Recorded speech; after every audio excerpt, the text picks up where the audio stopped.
Dr. Paul Harris was more than just the town's only physician. He was the guy who delivered your baby, treated your grandmother, and coached the local Little League. At 52, he was stable, respected, and, by all appearances, a man with nothing to hide.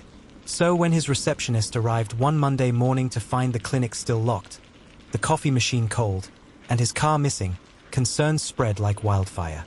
By noon, the sheriff was at his front door. By sunset, search dogs were combing the wooded edge of his 15-acre property. Investigators found no signs of forced entry at his home. No broken glass, no struggle. His wallet was missing, but oddly, his phone and laptop were both left behind. Locals whispered theories. Had he been mugged on his morning walk? Kidnapped? Was it a carjacking gone wrong? Then, 2 days later, Dr. Harris's silver Chevy was found, abandoned near a trailhead 30 miles from town. The driver's door was ajar, the key still in the ignition. In the trunk, police found blood, later confirmed to be his. But the question remained, where was the body? As investigators dug deeper into Harris's digital records, a second life began to emerge. Behind his clean-cut persona, Harris had quietly been renting an apartment in a nearby city under an alias, Daniel Granger.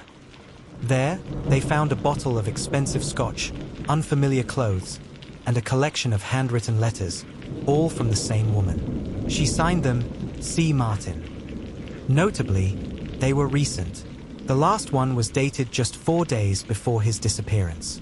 After tracking her down, police discovered Claire Martin, a 38-year-old former nurse who had worked briefly at the clinic before quietly resigning 2 years earlier. According to her initial statement, she and Harris had shared a brief relationship. But phone records told another story. Nearly 200 calls in 1 month, and multiple overnight visits to the apartment. When confronted again, Claire broke. He told me he loved me, that he was leaving his wife, that we could be together once things calmed down. But Dr. Harris's wife, Elena, had no idea about Claire. In fact, she thought their marriage was stronger than ever. Until the arrest warrant came, and it wasn't for Claire.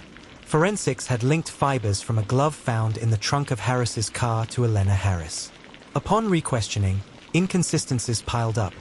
A false alibi, deleted messages, and surveillance footage showing her following Paul's car on the morning he vanished. In a shocking confession, Elena revealed she had discovered Paul's secret relationship 6 months earlier, and began documenting everything, convinced he was planning to abandon her for a new life. He was throwing everything away for her, she told investigators. He thought he was smart. Thought I'd just let it happen. She confessed to confronting Paul at the trailhead under the guise of one last conversation. But things escalated. In a fit of rage, she struck him with a tire iron. He died instantly. She buried his body in a shallow grave 40 yards from where the car was found. The town of Elridge held a candlelight vigil the night after Elena's arrest. People wept, not just for Paul, but for the illusion he had maintained. For the families left fractured. For the idea that even those we trust most can live double lives. Dr. Harris healed so many, one resident said, but in the end, he couldn't fix his own broken choices. Elena was sentenced to 28 years in prison for second-degree murder. Claire Martin disappeared from public view entirely. And the clinic? It closed within a month. No one has stepped inside since.